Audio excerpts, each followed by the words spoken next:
Hi friend, Gujarati cooking channel में तमारुं स्वागत है। आज આપણે બનાવવાના છીએ ગાર્લિક બ્રેડ। તો એના માટે આપણે અહીંયા બટર લીધું છે, લીલા ધાણા લીધા છે અને સારી રીતે સમારી અને થોડું લસણ લીધું છે। હવે આ બધું છે મિક્સ કરી દેવાનું છે એક બાઉલની અંદર। તો આપણે ગાર્લિક બ્રેડની અંદર ગાર્લિક નાખ્યું છે ખાંડી અને પછી બટર નાખ્યું છે અને આપણે લીલા ધાણા નાખ્યા છે। હવે આને સારી રીતે મિક્સ કરી દેવાનું આ રીતે। ત્યાર પછી આપણે તવામાં જ બનાવવાના છીએ રોટલીના। તો એમાં એની અંદર આપણે બ્રેડ મૂકી દેવાના છે। બ્રેડ પણ મેં ઘઉંની લીધી છે અહીંયા। તો સારું એવું એમ કે બાળકો માટે સારું અને સ્વાસ્થ્ય માટે પણ સારું છે। તો જે આપણે પેસ્ટ બનાવી છે એ એની ઉપર આપણે સારી રીતે લગાવી દેવાની છે મસ્ત રીતે। તો આ રીતે સરસ લગાવી દઈશું। અને ગાર્લિક બ્રેડ બાળકોને ખૂબ જ ભાવે છે, નાસ્તામાં ડબ્બામાં ખૂબ લઈ જાય છે અને સાંજે પણ જમવાની મજા આવે છે।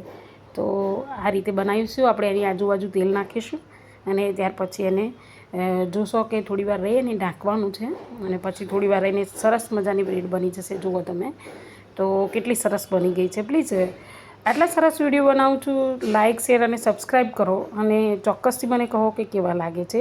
ફરીથી મળીશું આવતા વિડીયો।